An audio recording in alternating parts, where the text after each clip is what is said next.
So 10 bagay na dapat mo malaman tungkol sa pagsiman. So unang-una sa listahan natin, travel around the world for free. So hype na hype ang iba sa atin kapag ka naririnig to. So pagsiman ay hindi lang ito basta paglalakbay. Totoo, makakarating tayo ng iba't ibang bansa ng libre, pero tandaan mo, sumampa ka ng barko para magtrabaho. Kung minsan ang sinasabi nating shore leave ay saglit lang kapag may available time ka or spare time ka.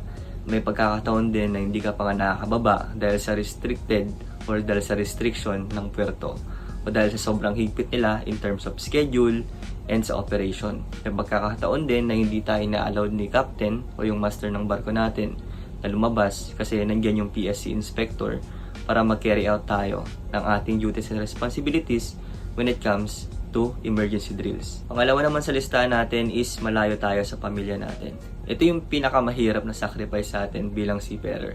So marami tayong mamimiss na events like yung birthday, kung ano mang occasion yan, yung Christmas, New Year, and etc.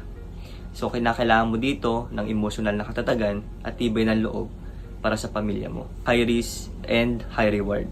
Taas nga naman ang sahod kumpara sa land base kapag ka nagtrabaho ka dito sa sea base. Pero ang kapalit naman nito ay panganib sa buhay mo. Bilang isang seaman, kasama sa trabaho ang pagharap sa malalaking alon, sa masasamang panahon, at kung minsan ay banta ng pirata sa karagatan.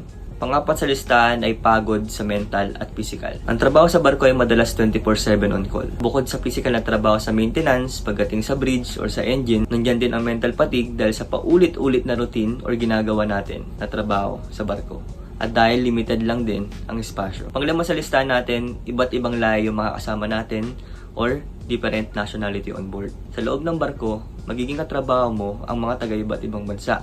Tulad na ng Polish, Ukrainian, Russian, Georgian, and etc. Basta ang pinaka-importante at pinakamahalaga sa lahat ay marunong ka makisama at respeto ang kultura at wika nila. Ngunit ganun pa man, English ang pinaka-medium ng communication namin dito sa barko, kahit anong lahi pa yan. Pang-anim sa lista natin, hindi natatapos ang pag-aaral.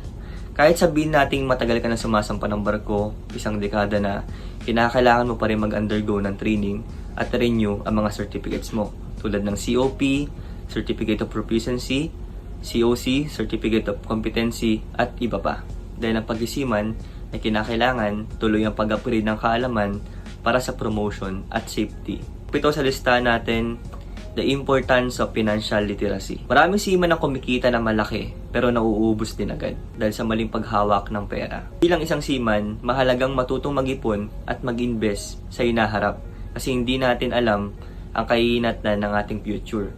Kasi alam naman natin, pag-isiman ay kontrakto lamang at hindi tayo regular. Pangwalo sa listahan natin ang tinatawag nating disiplina at safety first. Ang barko ay may napakahigpit na rules. Bawal ang late, bawal ang irresponsable, at lalong bawal ang hindi sumusunod sa safety protocols. Isang pagkakamali mo lang ay pwedeng magresulta sa aksidente o pagkatanggal sa trabaho. Ang 9, ang epekto ng teknolohiya. Dati, sulat lang ang communication. Ngayon, karamihan ng barko ay may wifi na. Pagamat minsan ay mabagal, minsan naman ay mahal. Napakalaking tulong ng internet sa barko para mabawasan yung pangungulina natin o yung homesickness natin dito. Pang-10 sa listahan at panguli ay hindi ito panghabang buhay. Ang pag-isiman, tulad nga ng sinabi ko kanina sa pang-7, ay contractual lamang tayo. So hindi tayo regular. So anytime pwede tayong palitan. Darating din kasi ang panahon na hindi natin alam na unti-unti na pala tayo nanghihina at gugustuhin mo na lang na manatili sa lupa. Kaya habang nandito pa tayo sa barko na nagtatrabaho, kailangan may plano na tayo sa pagre-retiro. Dapat may source of livelihood na tayo o yung pinagkakakitaan na extra para sa pagbaba natin, meron tayong source of income sa hinaharap. So yun lang guys, I hope na nakakuha kayo ng idea sa mga sinabi ko. And kakatapos lang ng duty ko, inabol ko lang tong video na to. So, good night.